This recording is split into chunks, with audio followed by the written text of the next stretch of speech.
আরে গদ্দার যদি কেউ থাকে ভারতবর্ষের রাজনীতিতে তার নাম মমতা ব্যানার্জি। আপনাকে কেউ চিনত না, আপনাকে রাজীব গান্ধী পরিচয় দিয়েছে, রাজীব গান্ধী আপনাকে আবিষ্কার করেছে। আপনি 98 সালের 1 জানুয়ারি রাজীব গান্ধীকে ছুরি মেরেছেন। আপনি ফেউ ফেউ করে ঘুরছিলেন রাস্তায়, কেউ আপনাকে আশ্রয় দিচ্ছিল না।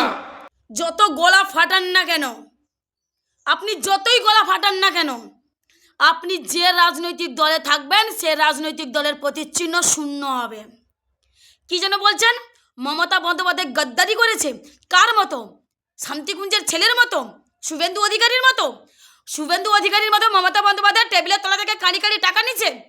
শুভেন্দু অধিকারীর মতো মমতা বন্দ্যোপাধ্যায় নারদাকাণ্ডে জড়িত ছিল, সে সময় মমতা বন্দ্যোপাধ্যায় নিজের মুখে বলেছে।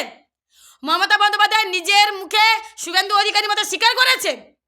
বলুন গদ্দারি কাকে বলে? আপনি যে মঞ্চে দাঁড়িয়ে এই কথাটা বলছেন, এই কথাটা সাহস পেয়েছেন এই মমতা বন্দ্যোপাধ্যায়ের জন্য। আর মমতা বন্দ্যোপাধ্যায় তার যোগ্যতাতে উঠে এসছে। মমতা বন্দ্যোপাধ্যায় নামে পরিচিত হয়েছে সে তার যোগ্যতা দিয়ে, আপনার মতো নোংরামি করে কাউকে গালিগালাজ করে নয়। হতে পারে মমতা বন্দ্যোপাধ্যায় একটা আলাদা দল তৈরি করেছে। কেন করেছিল মমতা বন্দ্যোপাধ্যায় আলাদা দল? কারণ সে মানুষের জন্য কাজ করতে পারেনি, তাকে ঠকানো হয়েছিল। মমতা বন্দ্যোপাধ্যায় মানুষের জন্য কাজ করতে চেয়েছিল। ও মশাই, আপনি তো তৃণমূল ছেড়ে বিজেপিতে গিয়েছেন। কটা জনসভা থেকে আপনি বলেছেন যে আপনি মানুষের জন্য কাজ করবেন? কটা বলেছেন? উত্তর দিন। মমতা বন্দ্যোপাধ্যায় কি রিসিভের হাত থেকে বাঁচার জন্য কংগ্রেস ছেড়েছিল? মমতা বন্দ্যোপাধ্যায় কি মঞ্চে দাঁড়িয়ে কোনোদিন কংগ্রেসের মাকে গালিগালাজ করেছে? কোনোদিন কংগ্রেসের জন্ম নিয়ে কথা বলেছে? লজ্জা করে না শুভেন্দু অধিকারী? লজ্জা করে না?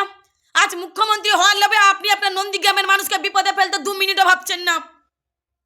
মঞ্চে দাঁড়িয়ে মমতা বন্দ্যোপাধ্যায়কে গদ্দার বলছেন। আরে মমতা বন্দ্যোপাধ্যায় দল ছেড়ে মানুষের জন্য কাজ করবে বলে। এতদিন তো মমতা বন্দ্যোপাধ্যায় রাজনীতিতে রয়েছে, মমতা বন্দ্যোপাধ্যায়ের একটা ক্লেম দেখেন আপনি। মমতা বন্দ্যোপাধ্যায় একমাত্র সেই মুখ্যমন্ত্রী যার নামে এখনো পর্যন্ত একটা এফআইআর নেই, যার নামে এখনো পর্যন্ত কোনো দুর্নীতি নেই। আজ যার আঁচলের তলায় বড় হয়েছেন, আজ যে শুভেন্দু অধিকারী শুভেন্দু নামে পরিচিত হয়েছে, যার 14 পুরুষ মমতা বন্দ্যোপাধ্যায়ের জন্য আজকে এত উপরে রয়েছে, সে আজকে বড় বড় কথা বলছে মমতা বন্দ্যোপাধ্যায় গদ্দার।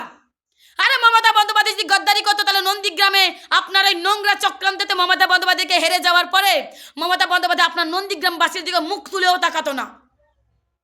আর আপনি এমন এক ধরনের এমএলএ নন্দীগ্রামে যে আপনার বিরোধী দল যে করে আপনি তাকে সাহায্য তো করা দূরের কথা, তার মুখদর্শন পর্যন্ত করেন না। সেটা আমি প্রমাণ। আমি তৃণমূল কংগ্রেস করি বলে আমার একটা ভুলের জন্য আপনি আমার বাপ তুলে প্রশ্ন করেছিলেন। হ্যাঁ, আমার বাপ তুলে প্রশ্ন করেছিলেন। আপনি আর কত ভালো হতে পারেন সেটা আমার মতো একটা মেয়ে ভালোভাবে জেনে গেছে।